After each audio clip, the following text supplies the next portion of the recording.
How do you know your team's strong enough? If you can't bring down the charging bull, then don't wave the red cape at it. I just want to first say congratulations on the film. I've had a chance to watch it. I think people are going to be very excited to see what you've delivered this time. You've been with this project for so long in so many different ways, and with these characters for even longer. And I'm just wondering, what was the pens down moment where you were like, okay, this is it. This is the finished product. And how did you feel in that moment? You mean just now on finishing it? Yeah. It was very, we all had a glass of wine and toasted each other. The whole group, Debbie and I and my visual effects team and my editorial team. And we all I called a bunch of my friends who've worked on it. And we all just kind of had this cathartic moment where we said, okay, it's done. And it was funny because it was kind of a schedule. The schedule made it happen. Thank God. If the pandemic or if this movie was due to release another month or two, we'd still be working on it, I'm sure. So we kind of got, thank God, it put us up against the clock. And so it was cool. It was a nice way to stop. So you attempted to still keep going and tinkering? Oh my God, I don't think we'd ever would have stopped if we... That's awesome. Well, I want to take you back to another moment, and that was the time, I believe you got the call from Toby Emmerich, and they said, it's a go. We're going to do this. Can you talk a little bit about that call and what the feeling was to know that it was finally going to happen? There was an initial call that said, do you want to release the movie right off your laptop, just as it is? I was like, yeah, I don't think I want to do that. That's not really, it doesn't really seem like it's going to be good for anybody. And then I said, hey, let me just come into the studio and tell you what I would do. And I went in and I just told them about the scope and scale and what I thought I could achieve and all that. Then they all came over to the house and watched the movie that I had down in my theater. And they were like, okay, let's do it. And I think that moment, where I really believed it was happening, that was a moment that I think we all felt. Well, first of all, it was a huge undertaking that we knew we had to accomplish. It was a moment of dread and a moment of adulation because we had definitely reached a kind of a cathartic tipping point where we felt like healing could start for all of us. Awesome. And scope and scale, it's huge. What was it like to paint on this size of canvas and this length, to give the room to tell these stories as fully as you wanted to, and sort of, I don't know about complete artistic freedom, but to really stretch that muscle? Not to say we didn't have any oversight. We had the budget. We had these other things, constraints of COVID. There's a lot of things that did kind of keep us in the box, thank God. But, as far as just me doing what I thought was cool, it's 100% that. This is the cut that I completed in January of 2017. So, give or take a little bit of squishing, but essentially that's it. So to come back to it and sort of re-experience it was quite a sort of reunion, if you will, and to see how it was going to, with all the visual effects and the design and everything, kind of really be realized. And you've said that this film, really Cyborg is the heart of the movie, and you absolutely get that sense watching it, to the extent that, the title lands on this beautiful shot of Ray in the film, and you've really centered it, and you get so much of this beautiful story about this man. Why was it important for you to really center Ray's character, Victor, in your story? Well, Chris Terrio and I, we had long conversations about when we were getting ready to first of all, write the script for Justice League, but then, make the film. But when we were banging out the story, we felt like this character, Cyborg as a character, was really the one we wanted to focus on. We felt like he's an incredible character in the DC universe.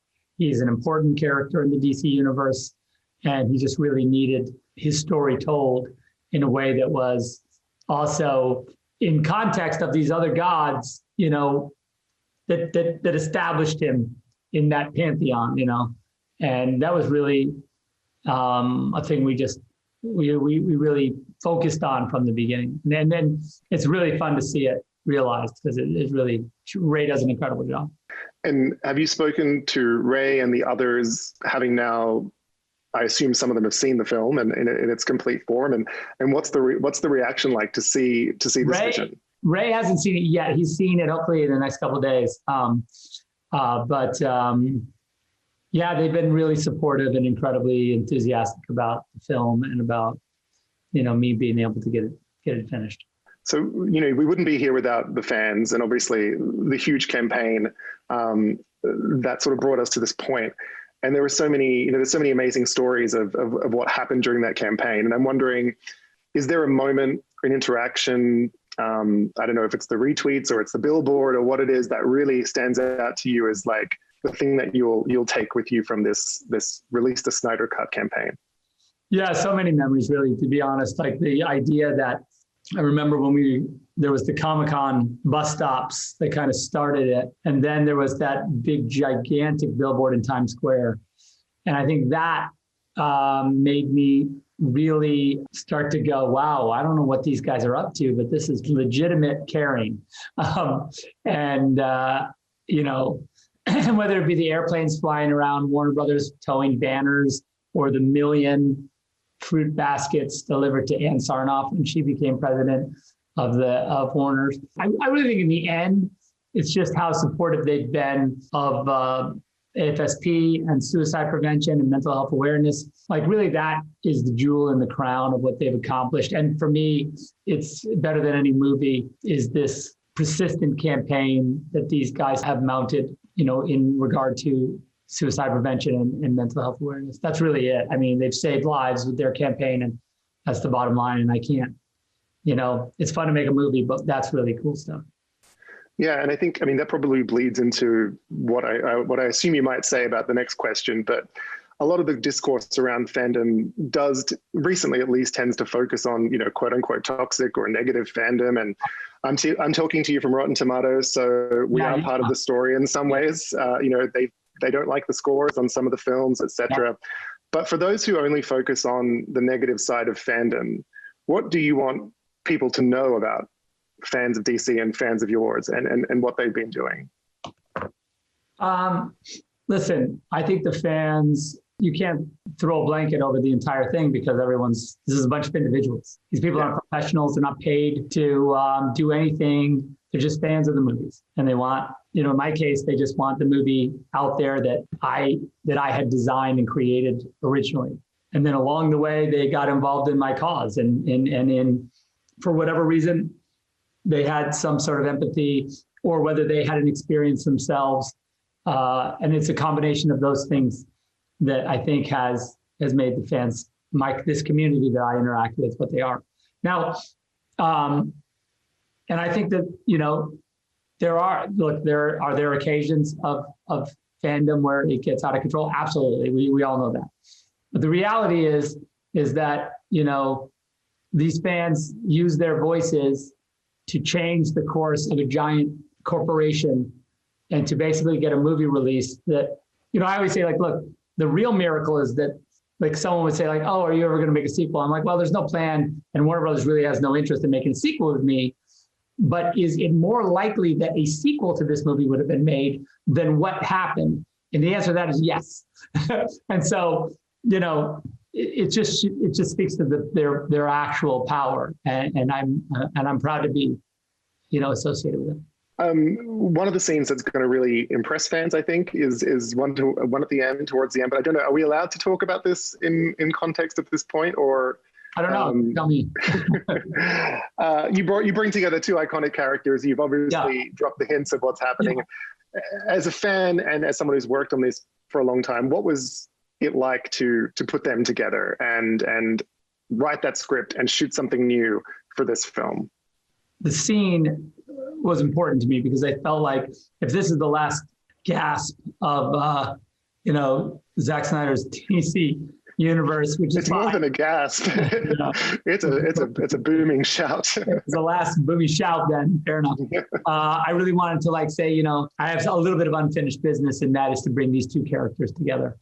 And also, I'm a fan of and very excited by the Nightmare post Dark Side world, and love it, and have always loved the concept and was working my way there as best I could with these movies. And so it's always fun to sort of dabble in that. I want to talk to you about director's cuts in general, and how important you feel it is for directors in your position to be able to, get their vision out into the world. You've had a few instances where you've been able to give us alternative cuts and things, and there are rumors of other cuts of DC movies and other movies flying around. And I'm wondering, for you, why is it important that someone in your position who has a fandom who's really interested in your vision get to see that as intended?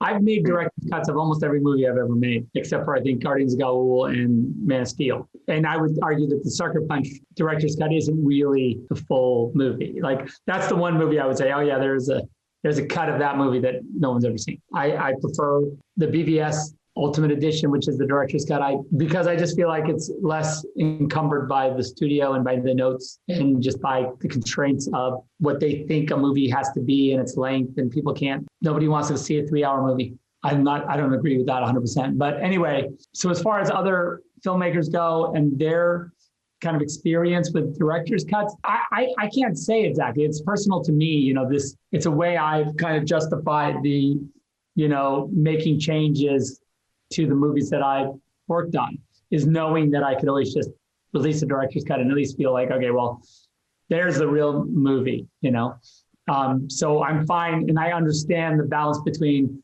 art and commerce and sort of that, you do have to strike a balance sometimes.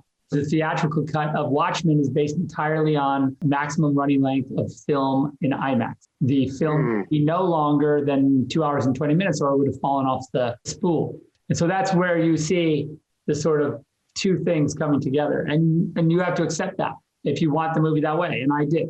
My point is only that it is a business. And so, what will the market bear is a real question. Is it my hope that this movement might generate a little bit more power for some directors that are in like a situation where they're not sure if they're going to get their movie completed? That'd be great. But this is a very sort of particular situation, I think, in that the breadcrumbs lead directly to a narrative that the fans were able to put together and turn into a rallying cry. It was a perfect storm of all those things, and and their charities and the cause, and the whole thing kind of has a blended reality that I think would be hard to duplicate. And would I hope that someone benefits from this? Absolutely, that would be great.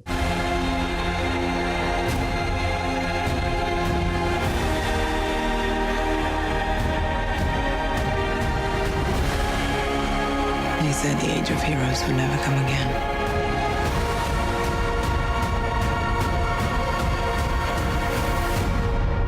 It will. It has to.